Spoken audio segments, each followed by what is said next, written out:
Good morning, friends and students. இந்த வீடியோல நம்ம என்ன பார்க்க போறோம்னா சாம்பிளிங் டிஸ்ட்ரிபியூஷன் ஸ்டெப்ஸ், ஒரு இம்பார்ட்டன்ட் ஸ்டெப்ஸ். ஓகேவா? ஒரு 3 ஸ்டெப்ஸ் இருக்கு.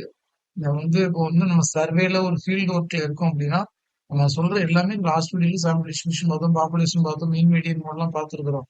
ஸோ சொல்லுகிற எல்லாமே உங்க நாளைக்கு ஒரு ஃபீல்டு சர்வேல உங்களுக்கு ரொம்ப யூஸ்ஃபுல்லா இருக்கும். ஓகேவா? இந்த சாம்பிள் டிஸ்ட்ரிபியூஷன்ல ஒரு இம்பார்ட்டன்ட் ஸ்டெப், ஒரு 3 ஸ்டெப்ஸ் இருக்கு. ஸோ அதை வச்சு இந்த வீடியோல நம்ம கிளியரா பார்க்கலாம். வாங்க வீடியோக்குள்ள போகலாம். இந்த 3 ஸ்டெப்ஸ் என்னன்னா, first the idea is the 3 steps. Step number 1, obtain a simple random sample of size n. Sample size நமக்கு தெரியணும், ஃபிட் பண்ணணும். சாம்பிள் சைஸ் ஃபிட் பண்ணணும். இப்ப இல்ல ஒரு 100 பேருக்கு நம்ம ஒரு 25 பேர் சாம்பிள் எடுக்கலாம், 25 மெம்பர்ஸ் எடுக்கலாம். ஒரு 100 ஸ்டூடெண்ட்ஸ் உடைய கேரக்டர் தெரியுதுன்னா ஒரு 25 ஸ்டூடெண்ட்ஸ் உடைய கேரக்டரும் எடுக்கலாம். அதே போல இதே இது ஒரு 1 லேக் இருக்குன்னா அந்த இடத்துல 25 எடுக்க முடியுமா? முடியாது. ஸோ நமக்கு சாம்பிள் சைஸ் ரொம்ப முக்கியம். சாம்பிள் டிஸ்ட்ரிபியூஷன்ல இந்த சாம்பிள் சைஸ் ரொம்ப முக்கியம். அடுத்து பார்த்தீங்கன்னா கம்ப்யூட் த சாம்பிள் மீன். சாம்பிள் மீனை நம்ம ஃபைண்ட் அவுட் பண்ணணும் ஃபர்ஸ்ட். ரெண்டாவது ஸ்டெப். ஃபர்ஸ்ட் சாம்பிள் சைஸ் ரொம்ப முக்கியம், அடுத்து சாம்பிள் மீன் ரொம்ப முக்கியம்.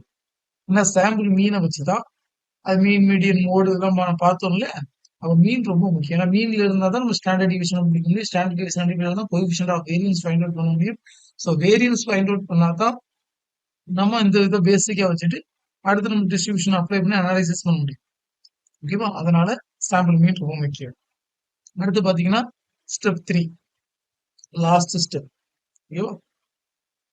assuming that we are sampling from the finite population, repeat step 1 and 2 until distinct sample random sample of n have been obtained.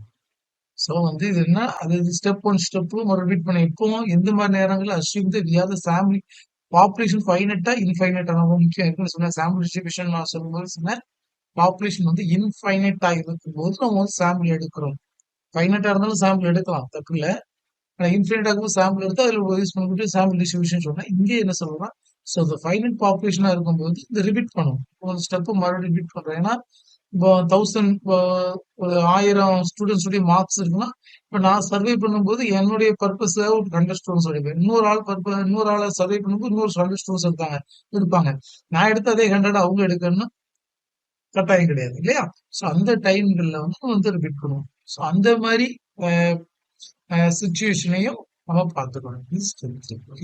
Important steps நமக்கு நான் சொல்லி கொடுத்தேன். இன்னொரு வீடியோல இன்னொரு டாபிக் மீட் பண்ணலாம். ஓகே, தேங்க்யூ ஃபார் வாட்சிங்.